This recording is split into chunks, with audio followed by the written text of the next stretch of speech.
Câmara de Vereadores de Balneário Camboriú. TV e Rádio Câmara. Vai dar política.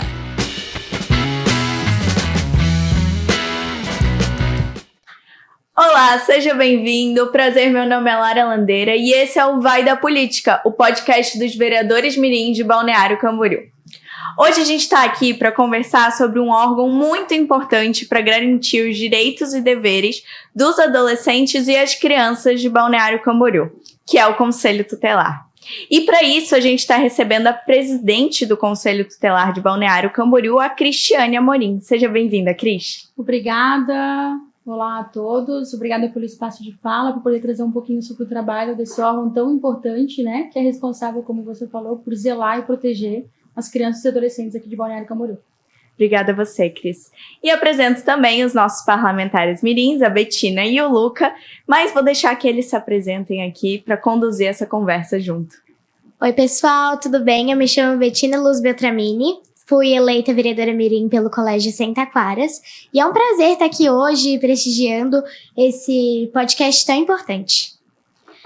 Oi, galera, meu nome é Luca, como ela já disse, eu fui eleito pelo Colégio Liceu Catarinense, tenho 12 anos e é muito legal estar participando de um podcast, porque é a minha primeira vez, então queria agradecer muito pela oportunidade. E eu já vou iniciar fazendo uma pergunta para ti, Cris. O que é o Conselho Tutelar e quais são as atribuições desse órgão? Então, como a gente já falou no início, o Conselho Tutelar ele é responsável por proteger e garantir os direitos das crianças e dos adolescentes. As atribuições do Conselho estão previstas no artigo 136 do ECA, que é a lei que rege toda a nossa atribuição, né, de que forma a gente pode proteger, além de outras legislações que a gente tem aqui no nosso país, que a gente utiliza como base para garantir os direitos. A função do Conselho Tutelar é, de fato, proteger crianças e adolescentes, aplicando medidas de proteção, requisitando ao serviço público que cumpra o seu papel nessa proteção, por exemplo, requisitando atendimento psicológico, atendimento na área de saúde, até mesmo representando pais e responsáveis que não cumprem com o seu dever de proteção aos filhos. A gente tem uma outra pergunta para você. Quais os requisitos e processos para fazer parte do Conselho Tutelar da cidade?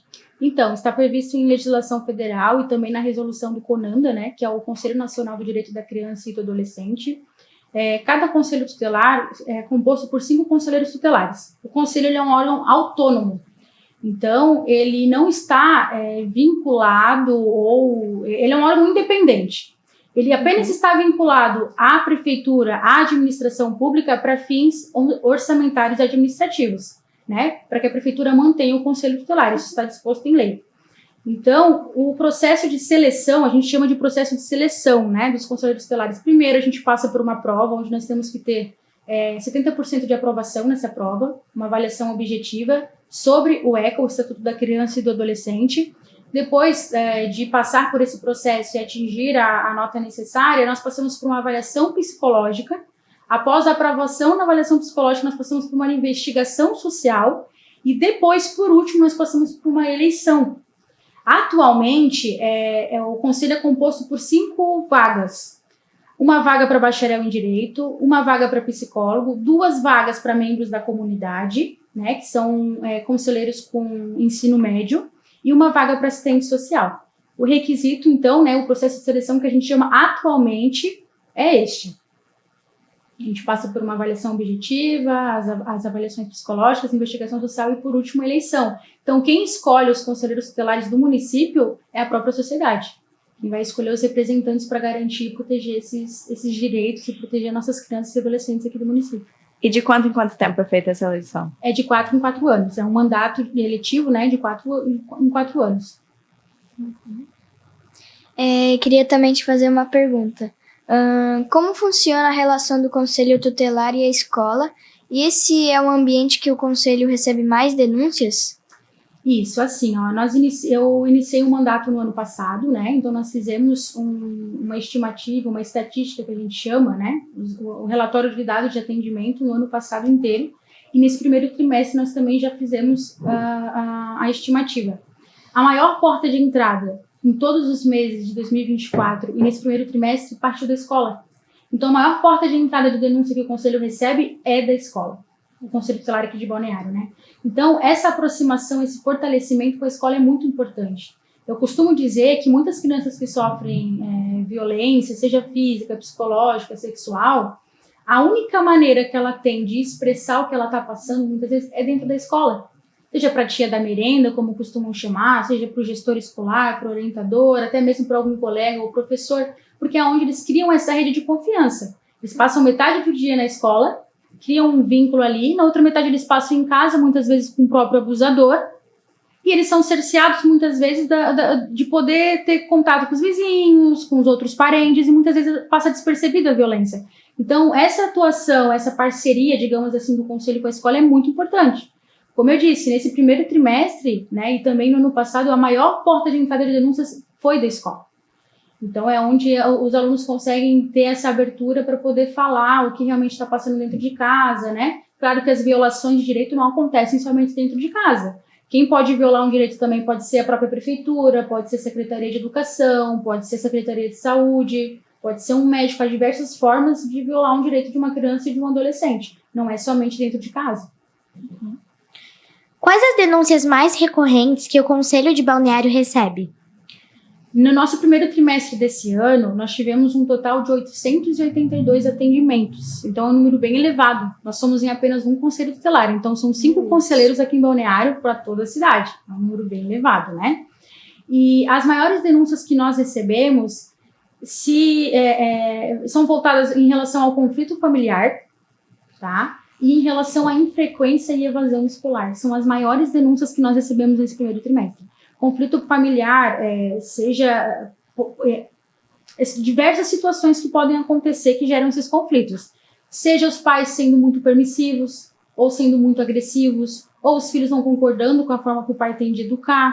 Às vezes tem muitos filhos que acabam indo morar com tio sem autorização, com tia, às vezes até com namorado. Infelizmente tem alguns adolescentes que passam a residir para fugir. Na verdade é uma maneira de fugir daquela convivência perturbadora que eles têm dentro de casa. Né?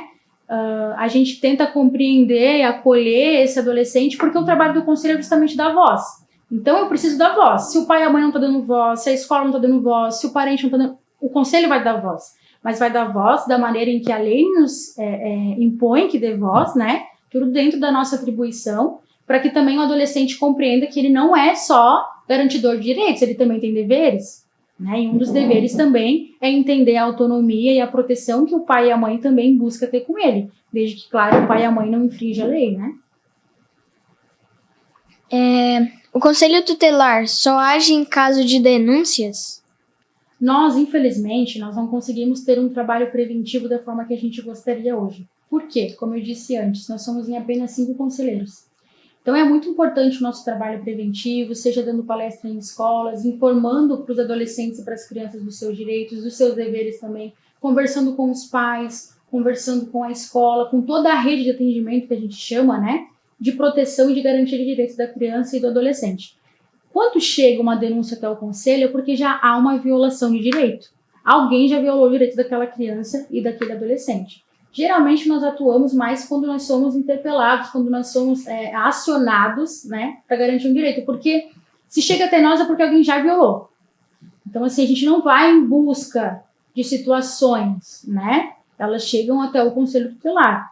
Porém, a gente tem se esforçado cada vez mais para atuar na prevenção, né, e muitas vezes atuando na prevenção pode ocorrer de vir denúncias. Às vezes tem uma criança ou adolescente que não sabe que aquilo que acontece com ela não pode acontecer. E a partir do momento que ela toma conhecimento daquilo, ela vai, de forma espontânea ou não, né, conseguir falar para alguém. Às vezes até para o próprio conselheiro que está ali no momento de alguma palestra, alguma ação, né, preventiva. Não sei se corresponde igual, né? Sim, e falando nessa parte de ações preventivas, eu acho que uma das maiores campanhas que a gente tem é o Maio Laranja, né? Que ele é um mês de combate ao abuso de crianças e adolescentes.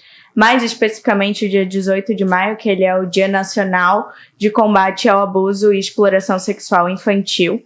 E por isso essa campanha que promove a conscientização, ela é tão importante, eu tenho certeza que ela faz muita gente ter a clareza da situação que está passando e pode, assim, buscar ajuda, porque as crianças, nós adolescentes, a gente tem muito isso de ter vergonha, né, de falar. E realmente, como você disse, às vezes a criança nem sabe que o que ela está passando é ilegal perante a lei.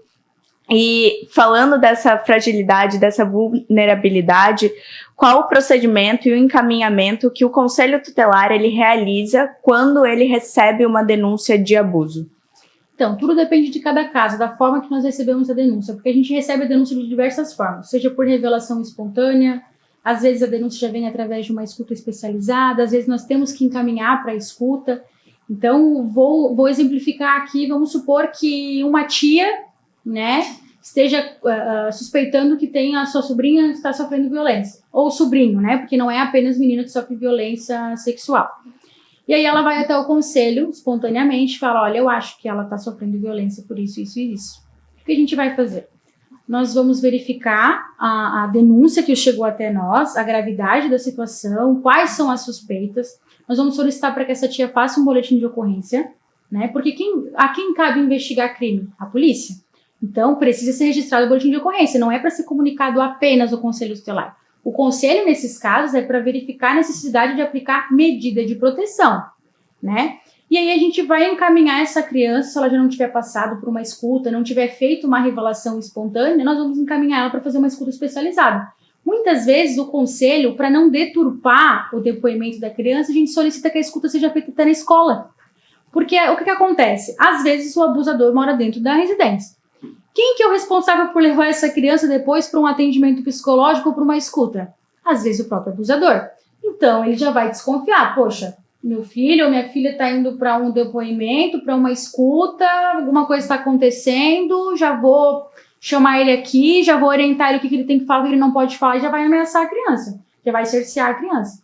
Então, assim, a gente faz um encaminhamento para a escuta, seja solicitar para que os escutadores, né, a Proteção Global faz o trabalho, tem a instituição Paz também, que faz bastante escuta, tem essa parceria conosco, né, às vezes faz até na escola.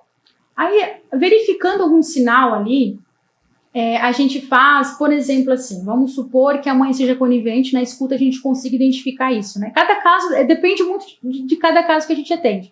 Mas vamos supor que a gente consiga verificar realmente sinal de suspeita, a criança tenha de fato revelado que sofre uma violência, vamos supor que do pai, a mãe é conivente, ela consegue revelar isso na escuta. Nós vamos tentar conversar com a mãe, entender a situação, né? E, na necessidade, a gente vai verificar uma família extensa. Porque, assim, como que eu vou manter essa criança dentro de casa com a mãe que foi conivente, que sabia da violência e não tomou nenhuma atitude, e com esse pai que pratica violência? Nesse exemplo que eu estou citando para vocês, né? Então, a gente procura um familiar extenso. Um tio, uma tia, um primo, uma avó, um avô que possa ficar com essa criança até que a polícia investigue, até que a juíza, o Ministério Público entenda qual é o melhor caminho para essa criança. Então, provisoriamente, a gente aplica como medida de proteção o afastamento dessa criança do vínculo familiar para uma família extensa. Por que a gente chama de família extensa? Porque, assim, ó, se não for para uma família extensa, se não tiver, infelizmente acontece muito, tá? De uma criança que sofre violência não ter parente apto para cuidar dela. Às vezes os parentes não moram aqui, moram longe, não querem se envolver, tá? Acontece muito, infelizmente. E para onde essa criança vai, Cris, se não tem nenhum parente apto, uma família que ela tenha um vínculo familiar? Porque não é qualquer parente, tem que ter um vínculo afetivo, tem que ter um vínculo familiar. Tem que ter uma disposição, uma predisposição, tanto da criança de ser ouvida para onde ela gostaria de ir. A gente costuma muito sentar e conversar, explicar de uma maneira saudável e que a gente possa, né, uma maneira propícia para a criança entender o que vai acontecer com ela naquele momento. Porque senão a criança vai se sentir culpada. Por que eu fui denunciar?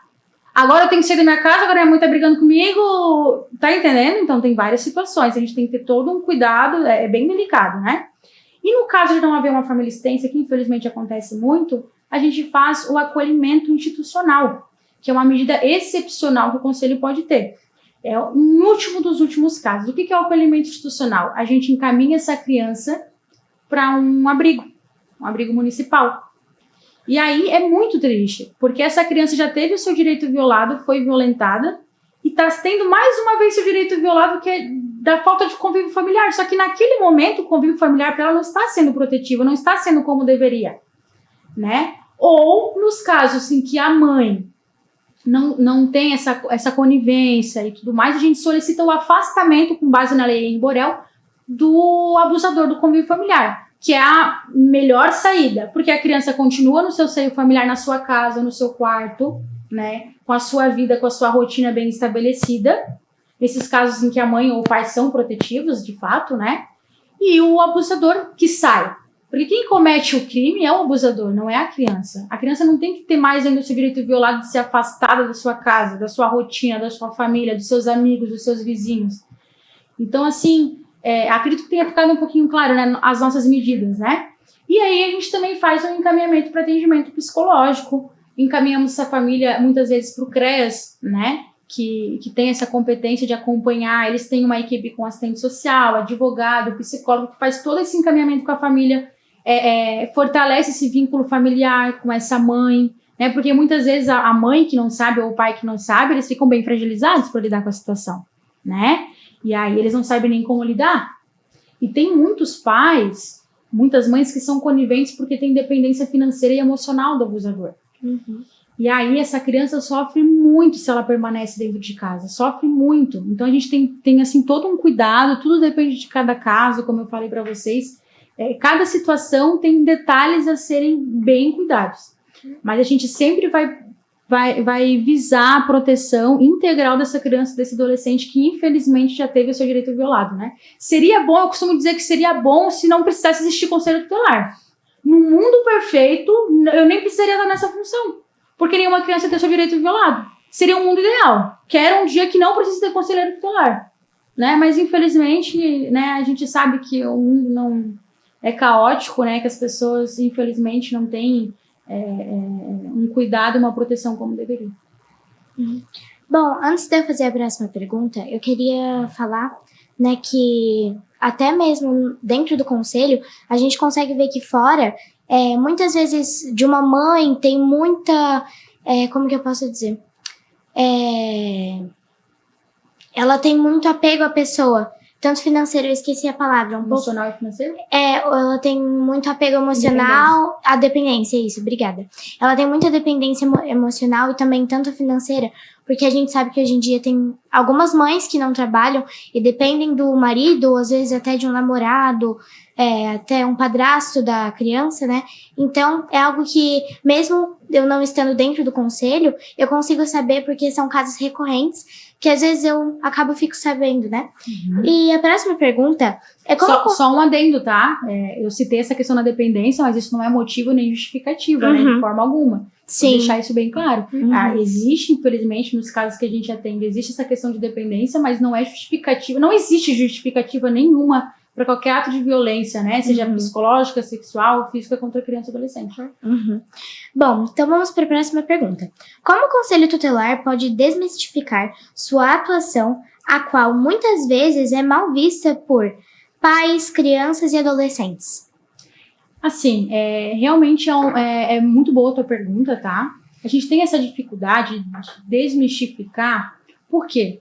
Geralmente, quando a gente vai conversar com os pais irresponsáveis, na maioria das vezes a gente tem que chamar a atenção, porque ele não está sendo protetivo da maneira que deveria.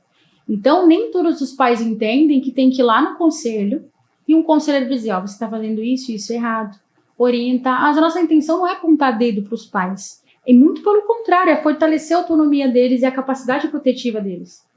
Só que nem todos os pais entendem isso. Às vezes, para fortalecer a autonomia e a capacidade protetiva deles, a gente vai ter que falar algumas coisas que eles não gostam, que eles não estão abertos para ouvir. Só que eles precisam entender que, além da nossa orientação ali, eles têm que cumprir a lei. É um dever de todos, né? Proteção de criança e adolescente. Como a gente pode desmistificar isso? Eu diria que, assim, esse trabalho que nós estamos tendo, por exemplo, aqui agora, é uma maneira da gente abordar isso melhor com os pais.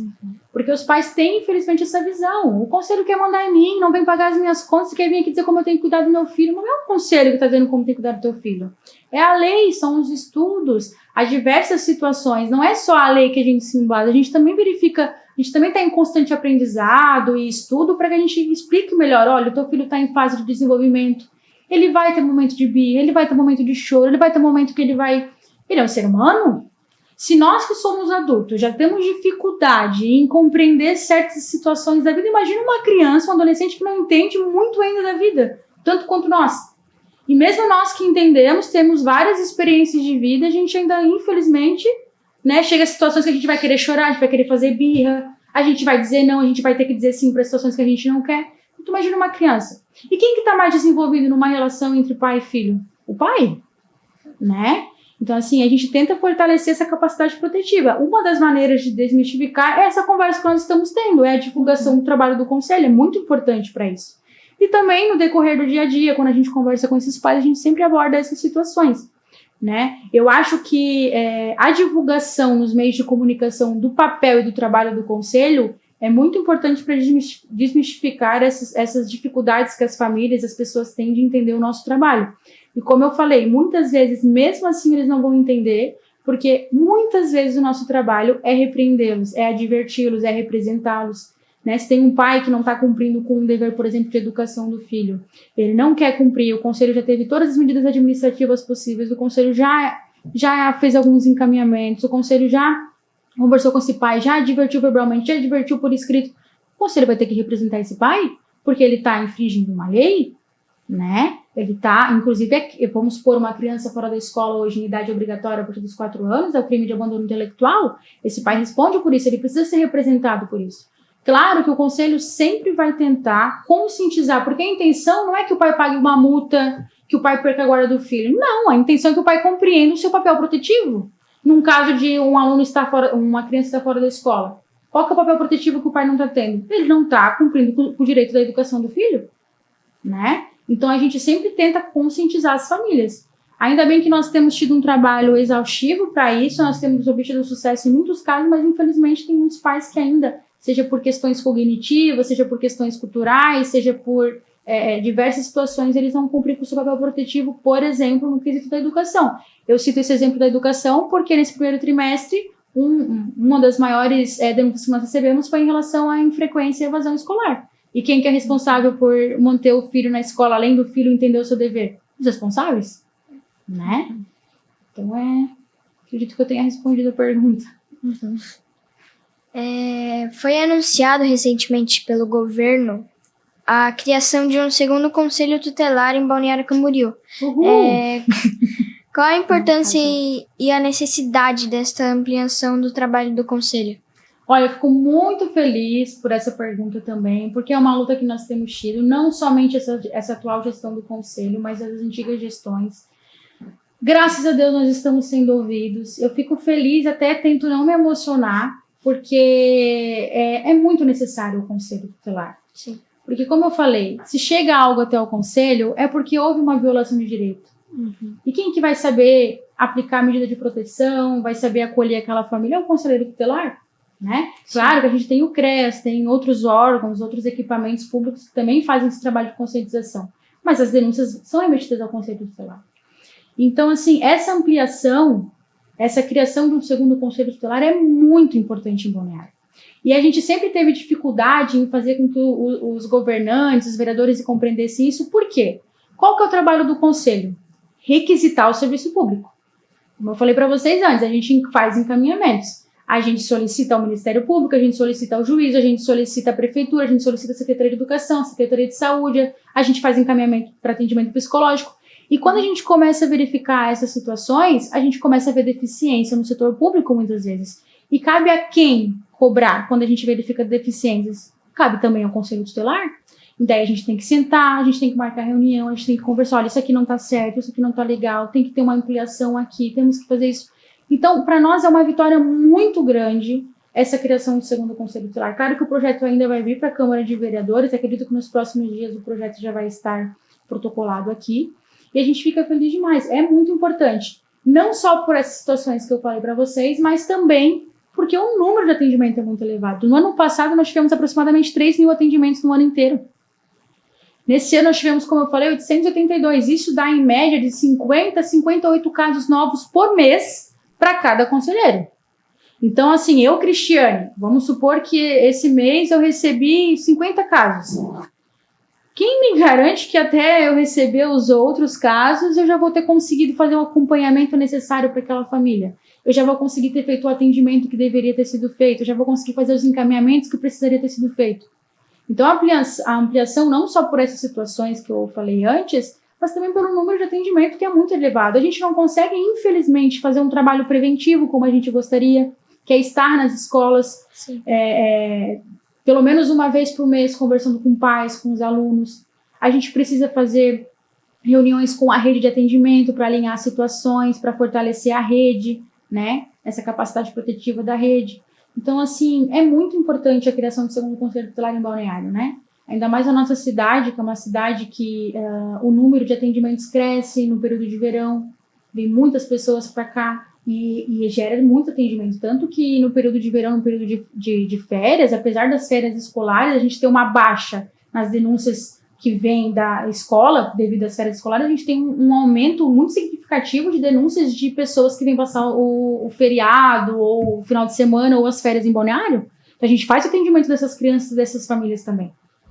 Então, a criação do segundo conselho é muito importante em Balneário Camboriú, por esses motivos que eu citei para vocês aqui e também vários outros. É uma luta que a gente tem tido incessantemente e que ainda bem nós somos ouvidos. Não foi o conselho que foi ouvido, na verdade, né? Foi as crianças e adolescentes aqui de Balneário, porque a própria lei determina como prioridade o atendimento e a proteção à criança e adolescente. Então, não é o conselho tutelar que foi ouvido, foram vocês que foram ouvidos.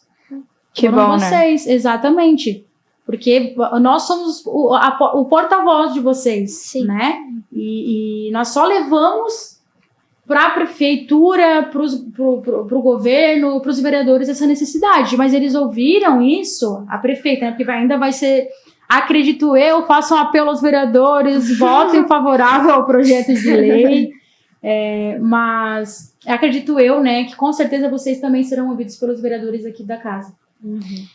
Eu acho muito legal e porque é muito importante você saber que se você sofrer um direito seu, você tem portas para vocês nos ajudarem, não só a gente, como vários outros, porque isso é um ato que está se espalhando pelo mundo inteiro, que eu vejo assim pelas notícias. E é muito perigoso, porque, como você disse, afeta não só emocionalmente, como fisicamente, entre outros muitos órgãos do corpo da gente. É muito importante dar essa voz para todas as vítimas e para a gente entender que esse é um tema que a gente precisa discutir, que a gente precisa trazer para o debate, como a gente está fazendo aqui. Mas, infelizmente, o nosso programa está chegando ao fim. Queria agradecer a presença aqui da nossa presidente do Conselho Tutelar de Balneário Camboriú, a Cristiane Amorim. E também dos nossos parlamentares mirins, a Betina, o Luca, que participaram dessa conversa aqui. Muito obrigada, gente.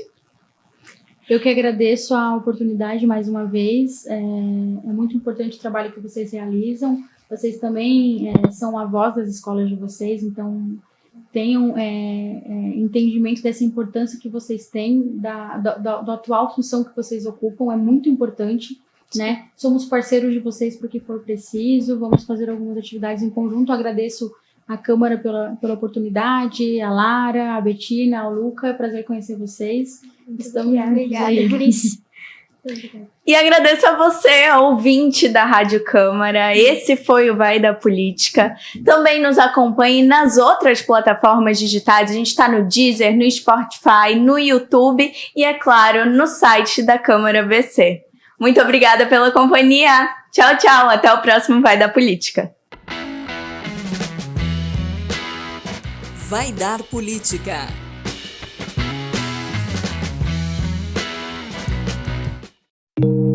Câmara de Vereadores de Balneário Camboriú. TV e Rádio Câmara.